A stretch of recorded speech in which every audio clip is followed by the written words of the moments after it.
बिस्मिल्लाहिर्रहमानिर्रहीम। अस्सलाम वालेकुम नाज़रीन, मैं खालिद जमील और मेरे साथ हैं ईसा नकवी और हम बातचीत करेंगे अमेरिकन इलेक्शन के हवाले से। और हर कोई बात देख रहा है, सोच रहा है कि जी कि अमेरिकन इलेक्शन के बाद पाकिस्तान के अंदर हालात क्या होंगे और कितनी जल्दी तब्दीली होगी। हम एक ऐसी सादा कौम है कि जो सबसे पहले ये तवक्को करते हैं, उम्मीद लगाते हैं कि पाकिस्तान में अगर कोई इंटेलिजेंस चीफ हो जाएगा तो पाकिस्तान के हालात शायद बेहतर हो जाएंगे। फिर हम उम्मीद लगाते हैं कि नहीं, अच्छा चलो ये तो नहीं हुआ, मुमकिन है कि कोई और चीफ चेंज हो जाए तो हालात शायद ठीक हो जाएं। वो भी नहीं होता, फिर हम कोशिश करते हैं कि अच्छा देखते हैं शायद चीफ जस्टिस ऑफ पाकिस्तान तब्दील हो जाएँ तो पाकिस्तान के फिर हालात बेहतर हो जाएँ। लेकिन हालात जो है कि जूँ के तूँ रहते हैं और हमारी उम्मीदें जो हैं कि वो भर नहीं आती। और फिर अभी हम सादा लोग जितने भी पाकिस्तानी, हम समझ रहे हैं कि शायद अमेरिका के अंदर इलेक्शन हो गए और वहाँ पे सदर ट्रंप जो है कि वो जीत गए हैं और अब जो है कि शायद पाकिस्तान में बहुत जल्दी हालात बेहतर हो जाएंगे। इमरान खान जो है कि वो डाला जेल की दीवार फलांग कर वापस जो है कि इस्लामाबाद में आ जाएंगे और सीधे प्राइम मिनिस्टर हाउस में शायद बैठ जाएंगे। और जनाब यहाँ पे वो सारे के सारे जो बाइडन इंतज़ामिया के साथ जुड़े हुए थे और जो हमारे यहाँ जो है कि ईसा नकवी साहब, बहुत से लोग जो है ना कि बाजवा साहब को अब्बू कहते थे, बहुत से लोग जो हैं कि उनको ग्रैंड अब्बू कहते हैं, तो वो चले गए हैं। तो उनके बाद जो दूसरे साहब आए हैं तो शायद अब दूसरों को बहुत ज़्यादा परेशानियाँ लाख हो गई हैं, अब दुड़की लगी हुई है और बहुत सारे मसाइल पैदा हुए हैं। तो ये वो चीज़ें हैं जिसके ऊपर हम बात करेंगे कि कितनी जल्दी पाकिस्तान के अंदर जो है कि वो तब्दीली आ सकती है, नहीं आ सकती। मुशाहिद हुसैन सैयद साहब तो कहते हैं बस एक फ़ोन आना है और उसके बाद सारे हालात ठीक हो जाने हैं। तो ईसा नकवी साहब, एक पूरा प्रोसेस है अमेरिका के अंदर प्रेसिडेंट इलेक्शन के बाद और जब तक प्रेसिडेंट का हलफ होता है उसके दरमियान ऑलमोस्ट 3-3.5 महीने का ये टाइम होता है। उसके अंदर कंट्रोल तो ऑलमोस्ट बहुत सारी चीज़ों का आ जाता है जो नए मुंतखब प्रेसिडेंट होते हैं। तो ये जितनी सारी जब हम वीडियो लगा के बैठे हैं, बहुत से लोग आपके देखने वाले, मेरे देखने वाले भी जो है कि वो समझते हैं कि शायद अच्छा जी के बस अब शायद कल कोई एक फ़ोन आ जाएगा। और जैसे डोनाल्ड लू ने एक फ़ोन किया था या एक साइफ़र भेजा था तो कल एक फ़ोन आएगा, तो बिल्कुल जैसे मुशर्रफ बेच के थे और हमने 9/11 के बाद सपोर्ट कर दी थी, या ज़िया उल हक साहब ने जो है कि मूंगफली के दाने पे ही इक्तफ़ा कर लिया था, तो हालात ऐसे चेंज हो जाएंगे। तो इतनी जल्दी चेंज होंगे या थोड़ा टाइम लगेगा? देखिए, इस सवाल के जवाब के लिए ना आपको उस बंदे की पर्सनैलिटी के बारे में जानने की ज़रूरत है जिसके बारे में हम बात कर रहे हैं, डोनाल्ड ट्रंप।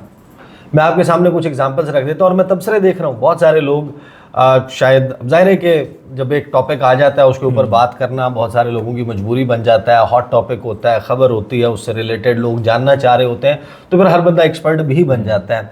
बट मैं आपके सामने ना 3 से 4 चीज़ें बुनियादी हम उसके ऊपर इस पे कर लेंगे कि डोनाल्ड ट्रंप जो पहली मरतबा अमेरिका के प्रेसिडेंट इलेक्ट हुए थे, he was still president elect, अभी टेक ओवर नहीं किया था, अभी उनकी ट्रांजिशन टीम मौजूद थी। पहला राब्ता हुआ था नवाज शरीफ और डोनाल्ड ट्रंप के दरमियान। वो कब हुआ था, उसके ऑप्टिक्स क्या थे और फिर मरीम नवाज की एक गलती ने कैसे लुटिया डबोई थी नून लीग की, पूरा मीडिया सेल प्राइम मिनिस्टर उसमें उसका इम्पैक्ट क्या हुआ था। इमरान खान और डोनाल्ड ट्रंप के दरमियान पहला फड्डा और आगाज़ कैसा हुआ था, फिर इमरान खान का वो दोस्ती में कैसे एक काइंड ऑफ एक बड़ी क्लोज एक्वेंटेंस में वो कैसे तब्दील हुआ था। क्योंकि ये सवाल इमरान खान की वापसी का सवाल जो है ना, ये सारा इस चीज़ के साथ जुड़ा हुआ है। हम बात कर रहे हैं डोनाल्ड ट्रंप की। डोनाल्ड ट्रंप कौन? जो चीन के सदर शी जिनपिंग को इम्प्रेस करने के लिए मारा लागो बीच फ्लोरिडा अपने रिजॉर्ट के ऊपर मीटिंग के दौरान बैठकर बात कर रहा है और डोनाल्ड ट्रंप के सामने इस वक्त एक मोल्टन लावा केक मौजूद है और उसकी प्लेट वो खुद ऑफ़र करता है शी जिनपिंग को। और शी जिनपिंग जिस वक्त वो मोल्टन लावा केक जो है वो खाने का आगाज़ करता है, तो उस दौरान उनके सिक्योरिटी स्टाफ का बंदा डोनाल्ड ट्रंप के आके कान में कोई बात कहता है और फिर डोनाल्ड ट्रंप कहता है कि प्रेसिडेंट शी, आप अब जिस वक्त दुनिया का सबसे बेहतरीन मोल्टन लावा केक खा रहे हैं, तो उस वक्त सीरिया में टारगेट लॉक हो चुके हैं और 49 मिसाइल्स, 49 थे या 51 थे मिसाइल्स, उन टारगेट्स को उस वक्त तक हिट कर देंगे जब तक ये मोल्टन लावा केक का टुकड़ा आपके मैदे तक पहुंचेगा। वो अमेरिका का पावर, अमेरिका का मसल, अमेरिका की डोमिनेंस या अपनी कोई बहुत माचो मैन का कैरेक्टर साबित करने के लिए वो इस किस्म की हरकतें करते हैं। वो कई कई घंटे टेलीफोन के ऊपर मोहम्मद बिन सलमान के साथ बातें करते हैं, अपनी बिजनेस सक्सेस और बिलियंस ऑफ डॉलर्स का तज़किरा करते हैं।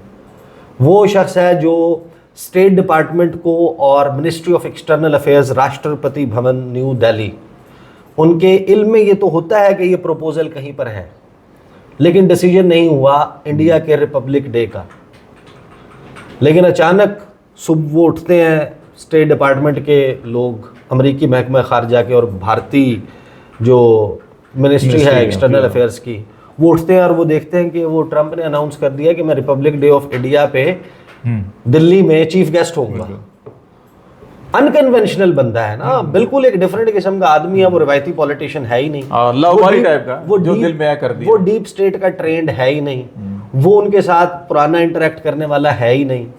तो उसके वो विक्टर ऑर्बन को, जायर बोल्सोनारो को अपना ट्विन ब्रदर कहता है, अब्दुल फताह अल सीसी को अपना फेवरेट डिक्टेटर कहता है। आपको पता है जमहूरियतों के हवाले से अमेरिका का कैसा लॉन्ग स्टैंडिंग पोजीशन है, जिसके ऊपर हम भी उम्मीद लगा के बैठे हैं कि तो वो बंदा है वो जो कहता है कि there are many dictators in the world but I like Abdul Fattah al Sisi the most. वो तो इस किस्म की बात करने वाला है। तो ट्रंप एक बहुत ही डिफरेंट किस्म का कैरेक्टर है। अब आ जाएं, आपको पता है कि जब 2016 में इलेक्शन हुआ, वेव थी हिलरी क्लिंटन के जीतने की, तो हम तो जीतने वाली साइड पे होते हैं ना। अभी आप देख लें, उन्हें खबर आई है ट्रंप साडा भाई है, हो गया ना। एक हफ्ता पहले तक हम जिस किस्म की यहाँ खबरें फैला रहे थे और उम्मीद लगा के बैठे थे अमेरिकन मीडिया के सर्विस के ऊपर के साडी पैड कोई और। अच्छा, वो मेरी वीडियोस देख लेते। मैं अपनी हर वीडियो में ये कह रहा था कि ट्रंप जिंदा रहता है तो उसके और बेज़वी दफ्तर के दरमियान सिर्फ और सिर्फ इलेक्शन डे का फासला है। जिस दिन इलेक्शन होगा, if he lives he will be the president. नहीं, वो तो हम 8 फरवरी के बारे में बहुत सी ऐसी बातें कर रहे थे, लेकिन वो दूसरे वाले जो पैगाम देते हैं ना, जो सर्वे लेकर आते हैं, तो वो कहीं और लेके जाते थे। आज मेरी एक पाकिस्तान की बड़ी मंझी हुई सफारतकार है, वो बहुत सारे लोगों से, मैंने जाहिर है कि फिर भी बंदा नोट्स एक्सचेंज करता है, बातें करता है, उनसे रब्ता हुआ, मैंने उनसे तज़किरा किया, मैंने उनसे कुछ चीज़ें पूछी।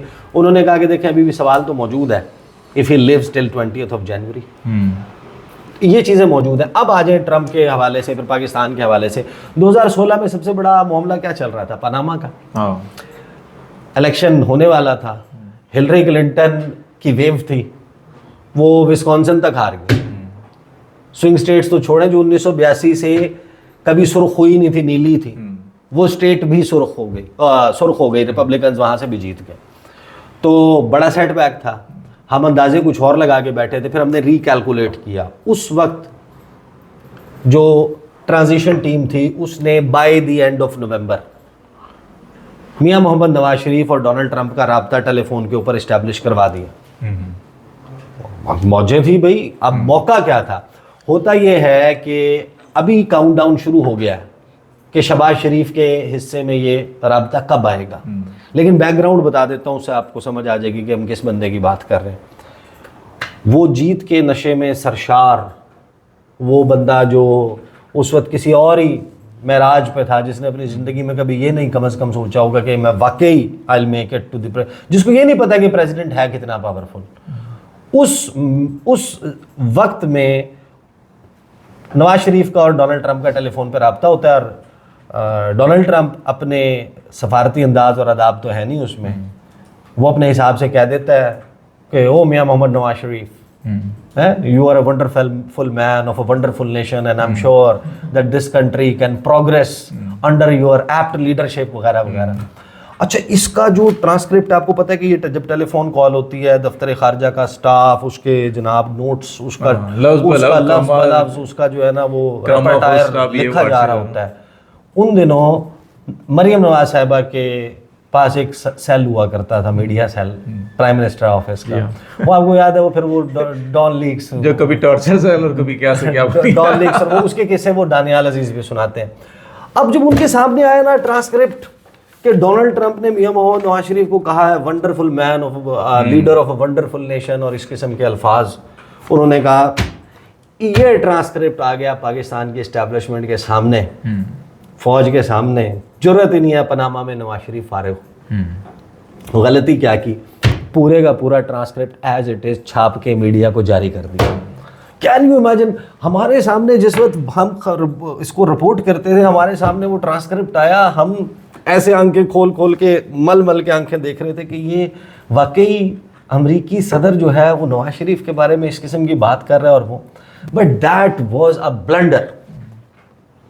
उन्होंने अपने पॉलिटिकल फ़ायदे के लिए नवाज शरीफ साहब की वो जो गुफ्तगू है उसको जारी तो कर दिया, ट्रांजिशन टीम एक्टिव हो गई। उन्होंने सबसे पहले, जैसे कहते हैं ना कि मैं वो अल्फाज इस्तेमाल नहीं करता, दफ्तर खारजा को और हमारे सफीर साहब को जो है ना, सेका लगाया और उन्होंने कहा कि ये आपको तमीज़ है, आपको पता है कि आपने क्या किया। ट्रांजिशन टीम ने कहा कि आप जो जारी कर रहे हैं क्या, ये क्या चीज़ आप जारी कर रहे हैं। तो उसमें एक बड़ा डिप्लोमेटिक स्पैट हुआ था। पूरी दुनिया का मीडिया उस ट्रांसक्रिप्ट को लेके ठट्ठा लगा रहा था, उनको पता था कि ये क्या हुआ है। ये ट्रांजिशन टीम के साथ आपने म्यूचुअली डिसाइडेड ट्रांसक्रिप्ट जारी करना होता है। तो फिर उन्होंने आपके प्राइम मिनिस्टर ऑफिस से, आपके फॉरेन ऑफिस से कहा वो बयान वापस लें, वो वापस लिया। हमने कहा ऐसी कोई बात नहीं हुई। फिर उसके बाद हमने एक उनका दिया हुआ बयान जो है वो मीडिया को जारी किया, माफियां मांगी और ये एक बड़ा एक ना एपिसोड क्रिएट हो गया था। अब ये जो अभी होना है ना राब्ता, और इमरान खान के साथ क्या हुआ था, नवंबर 2018 इमरान खान को प्राइम मिनिस्टर बने हुए 3 महीने हुए थे। जुलाई से, अगस्त में नहीं, अगस्त में 17-18 अगस्त को बनी थी ना काबीना, तो उसके बाद 2-3 महीने ही हुए थे। तो डोनाल्ड ट्रंप एक दिन सुबह उठ के उसने ट्वीटें मारना शुरू कर दी। उसने कहा ये उसामा बिन लादेन को इन्होंने छुपाया था, मैंने तो उस वक्त उस किताब में ये कहा था, ये लिखा था, मैंने उसको तभी स्पॉट कर लिया था, ये देखो इनको जो छुपा के रखा था, हम बिलियंस डॉलर्स देते हैं इनको, बिलियंस ऑफ डॉलर्स देते हैं और इन लोगों ने कोई उसका पास नहीं रखा, आइंदा ऐसे कोई पैसे नहीं मिलेंगे। वो अमरीकी सदर था और अमरीकी सदर को कोई जवाब नहीं देता होता ट्विटर के ऊपर, इस तरीके से तो कभी भी नहीं देता। तो अमरीकी गोराजी ए पाकिस्तानी पठान इमरान खान ने 4 ट्वीट किए और उस पे लगा के ट्वीट नंबर 1/4, 2/4, 3/4, 4/4 और उसमें उसने इमरान खान ने अमेरिका को दोगला, 2 नंबर, डबल स्टैंडर्ड, झूठा और क्या क्या नहीं करार दिया। तो ऑब्वियसली दैट पर्सन, वो जो खुद अपनी सामने हर चीज देखता है, तो वो उसके लिए भी बड़ा शॉकिंग होगा कि ये कौन सा पाकिस्तान है। उसने कहा कि मैं सिर्फ मैं ही ट्रम्प हूं। हाँ, ये कौन से पाकिस्तान ट्रम्प, ये कौन से पाकिस्तान का वज़ीर आज़म है जिसने मुझे टेक ऑन। अच्छा, फिर Donald Trump, American president, POTUS का जो president of the United States का ट्विटर हैंडल होता है, वो तो बड़ा पावरफुल और स्ट्रॉन्ग होता है, हजारों रीट्वीट्स होते हैं। इधर वाला ट्विटर भी इतना ही स्ट्रॉन्ग, हजारों रीट्वीट्स हो रहे हैं। तो इसके ऊपर एक सिचुएशन क्रिएट हो गई। बट वो स्पैट फिर 31 दिसंबर की रात पार्टी करके अगले दिन डोनाल्ड ट्रंप उठा, और उसके बारे में मशहूर है ही डजंट ड्रिंक। तो वो सुबह अर्ली मॉर्निंग उठ के उसने सबसे पहले फिर पाकिस्तान के ऊपर ट्वीट दागी, इमरान खान ने फिर उसके ऊपर जवाब दी।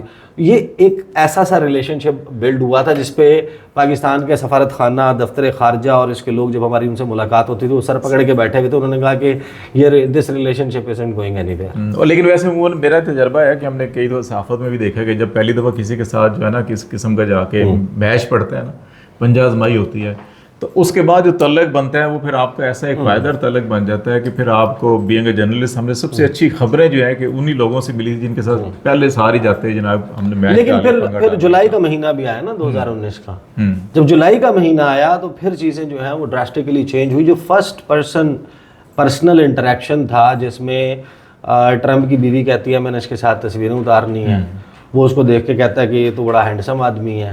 और उससे पहले वाले जिस भी पाकिस्तानी लीडर को आपने देखा था वो अपना पसीना ही खुश करते रहते थे और पर्चियाँ तब्दील करते रहते थे बात करने के लिए। डोनाल्ड ट्रंप की एक बड़ी मशहूर वीडियो है, आप लोग भी जो लोग सुन रहे हैं वो सर्च करके देखें। डोनाल्ड ट्रंप के पूरी दुनिया के मुख्तलिफ लीडर्स के साथ शेक हैंड्स, जो उसके बाजू खींच वो ना बाजू खींचता है, मोदी से लेके पुतिन से लेके, और कभी कभी तो बंदे को भी खींच के ना, हाँ, और उसको हिला देता है, एक दफ़ा जो है ना जोल्ट करके रख देता है। लेकिन फिर इमरान खान का जो हैंडशेक है ना, उस पर फिर लोगों ने बड़ी उसकी वीडियोस बनाई। कंडक्ट गेट की चीज़ें मैटर करती हैं। तो इमरान खान की उस मीटिंग के बाद ना वो जो ब्लू सूट में टांग पे टांग रख के बैठ के वहाँ पर उसी तरीके से जवाब देना और ये सब कुछ करना उसने। और फिर आफ्टरवर्ड्स वो सेल्फी वाली और फिर पूरे वाइट हाउस में वॉक करके उसकी वीडियोस और वो optics, somehow that meeting changed a lot of things. और हमें दफ्तर खारजा के लोग उस वक्त के जो इंचार्ज लोग हैं वो ये बताते हैं कि 74 साल में हमारा फॉरेन ऑफिस का एक्सेस जो है टू द वाइट हाउस, हमें उसके लिए एक महीना, डेढ़ महीना, 2 महीने, अनलेस कोई इमरजेंसी, मसलन अर्थक्वेक आया और अर्थक्वेक पे अमेरिकन सेक्रेटरी ऑफ स्टेट ने रब्ता फ़ौरन कर लेना या इस किस्म के मामलात हो जाने। लेकिन जब हमारा कोई मुद्दा है और हम बात करना चाह रहे हैं और 3 महीने लग जाते थे, 2 महीने लग जाते थे, वो कहते थे वो यार आप डिप्टी सेक्रेटरी ऑफ स्टेट से रब्ता कर लें, आप सेक्रेटरी ऑफ स्टेट से कर लें, आप असिस्टेंट सेक्रेटरी ऑफ स्टेट से कर लें। मसलन अगर अभी नाम दे के बात कर लें, यानी उस वक्त अगर आपको कहते हैं भाई एंटनी ब्लिंकन से बात कर लें, वेंडी शर्मन से बात कर लें, डोनाल्ड लू से बात कर लें, उससे पहले वो राइस एलिस वेल्स, इन लोगों से बात कर लें, रिचर्ड आर्मटेज आपको याद होगा, आपको रिचर्ड हॉलब्रुक याद होगा, आपको रिचर्ड बाउचर याद होगा, आपको ज़ल्मे खलीलज़ाद याद होगा, सक्सेसिव मुख्तलिफ लोग जो पाकिस्तान या इनके मामलात देखते रहे, तो हमारा तो एक्सेस वहाँ तक होता था। बट 2019 के बाद जो है वो एक्सेस बड़ा आसान हो गया था। ये जिस नुक्ते से हमने स्टार्ट की थी बात कि हम बड़ी तब्दीली उम्मीदें और बड़ी अच्छा होने नहीं, बट पर्सन को समझना बड़ा जरूरी था ना इसके लिए। देखें लोग, जाहिर है कि कुछ लोगों को जाहिर इल्म होगा, उनके लिए रेपिटेशन हो गई होगी तो उनके लिए माजरत, लेकिन बहुत सारे हमारे देखने वाले ऐसे भी हैं जिनको शायद नहीं होगा, वो नहीं होगा। तो ये जो लोग हैं सारे उम्मीद लगा के बैठे हुए हैं कि शायद अभी जो है कल सुबह वो उठेंगे तो क्या पता कल सुबह नहीं, लेकिन मैं आपको ये बता रहा हूँ कि आपको फिर शायद मेक श्योर करना है कि ट्रंप के 3 मीटर के रेडियस में कोई ऐसा पाकिस्तानी सहाफ़ी या कोई ऐसा सहाफ़ी ना आ जाए जो उसकी तवज्जो वहाँ दिलवा दे। फिर आपको मेक श्योर करना होगा कि एलॉन मस्क जो है वो दुनिया के 5वें बड़े आबादी के एतबार से मुल्क में अपनी ऐप के बंद होने का मामला रख के उसको जहन में दौड़ा ना दे के वो पाकिस्तान भी आए। ये तो आज तो बिल्कुल सोशल मीडिया पे चल रहा था वो आतिफ खान वगैरह के, जी हमने तो कुछ चीज़ें नोटिस मिला अभी नहीं, कान में डाल दी उसके जनाब, वो अभी तक अंदर है। हाँ, तो ये नहीं, तो वो जाहिर सी बात है। देखें, हम दुनिया की 5वीं बड़ी ऐसी डेमोक्रेसी की बात कर रहे हैं जो स्लाइड करके अब जो है वो पहले हाइब्रिड रिजीम्स में और फिर अथॉरिटेरियन स्टेट्स की कैटेगरी में डाल दी गई है। तो वो लामहला अमेरिका की प्रायोरिटीज़ में रहती है, लेकिन बाइडेन एडमिनिस्ट्रेशन के दौरान वी स्लाइडेड। अब देखें, उनकी जो यूएस नेशनल सिक्योरिटी पॉलिसी थी उसमें 9 मरतबा इंडिया का तस्करा था। फ्रैंकली स्पीकिंग पाकिस्तान का कहीं चक्कर ही नहीं था। अफ़गानिस्तान से इनखला के वक्त जो बाइडन ने 14 अप्रैल को रूज़वेल्ट ट्रिनिटी रूम से, उसी कमरे से जहाँ से खड़े होकर जॉर्ज बुश ने ऐलान किया था कि हम अफ़गानिस्तान पे हमला करने जा रहे हैं, उसी कमरे में खड़े होकर जो बाइडन ने ऐलान किया कि हम इनखला करने जा रहे हैं और 31 अगस्त तक ये इनखला मुकम्मल हो जाएगा। ये वो वक्त था जब मेरा ख्याल है कि Pakistan was one of the most important countries to the United States, क्योंकि हम बॉर्डर करते हैं अफ़गानिस्तान से, माजी और जब सब कुछ आप जहन में रखते हैं। लेकिन आप हैरान हो जाते हैं कि उस बंदे ने, जो बाइडन ने 7 सितंबर 2021 और उसी 14-15 अप्रैल की उस रात जो अनाउंसमेंट थी, उसके अलावा लफ्ज़ पाकिस्तान अपने मुंह पे नहीं लाया, और वो भी तज़किरतन लाया था, पाकिस्तान के हवाले से बात नहीं थी कि तालिबान को से मसला होगा, हाँ so does Pakistan will be. एक चीज़ और बड़ी जो अक्सर हम सोचते हैं, लोग बात भी करते हैं, लेकिन ये मैं आपको बता रहा हूँ again, Imran Khan is the only person जिसके साथ अभी तक नोन उसमें, यानी I do not remember him saying Nawaz Sharif है पाकिस्तान में, वो फलां शहबाज शरीफ इमरान खान को जानता है ना, या उसकी फैमिली जानती है, उसके रिलेटेड लोग जानते हैं, और उसको एहसास भी है कि अच्छा वो तो सियासी मुकदमात के अंदर एक तवील अरसे से अंदर है, उसके लिए तो जब भी वो मामला टेकअप होगा या सामने आएगा तो लामहला इसके ऊपर बात तो होगी, और पॉलिसी वो नहीं हो सकती।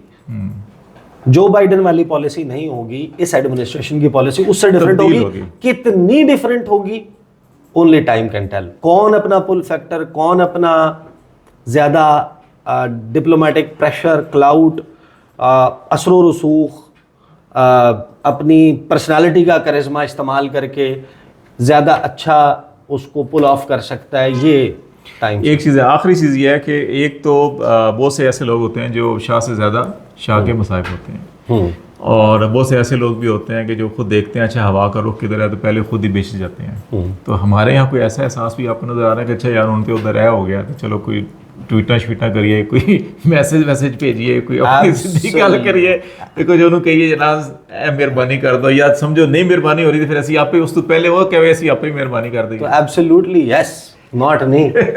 वो एक बड़ा किस्सा मशहूर है कि स्टेज के ऊपर कोई बंदा था, वो जलसा हो रहा था, उसने किसी डिक्टेटर के नाम रख लेते हैं ना, मुशर्रफ की बात कर लें आप किसी और की बात कर लें, वो स्टेज पे खड़ा हुआ था, नारे लगा रहा था मुर्दाबाद मुर्दाबाद, परवेज़ मुशर्रफ मुर्दाबाद। तो साथ ही उसने देखा कि एकदम अंदर जो है ना वो मूवमेंट शुरू हुई है और कोई पुलिस वाले और सिक्योरिटी एजेंसी के एहलकार जो हैं वो स्टेज की तरफ बढ़ रहे हैं और उसकी गिरफ्तारी यकीनी है।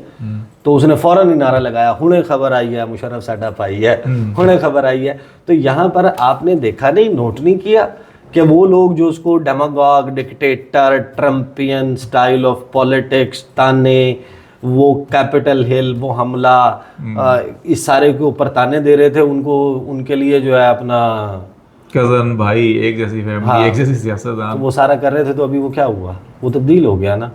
बिलावल जामटेन मुबारकबाद, कोई इनसे अच्छा एंटी पावर प्रेसिडेंट कोई नहीं। वो मरियम नवाज का मैं वेटिंग के वो कब होता है, लेकिन ये सारे के सारे लंदन जाके करेंगे। नहीं, she is going to Geneva. हाँ, तो बहरहाल ओवरनाइट चेंज तो जाहिर है कि नहीं होता ना, ये तो कहने वाली बात ही गलत है, लेकिन तब्दीली तो वो तो नहीं रह सकते हालात जो, लेकिन चेंज हो गया। Thank you very much. Isa Naqvi हमारे साथ बातचीत कर रहे थे और आज तक के लिए इतना ही। खालिद जमील और ईसा नकवी को इजाज़त दीजिए। अल्लाह हाफिज़।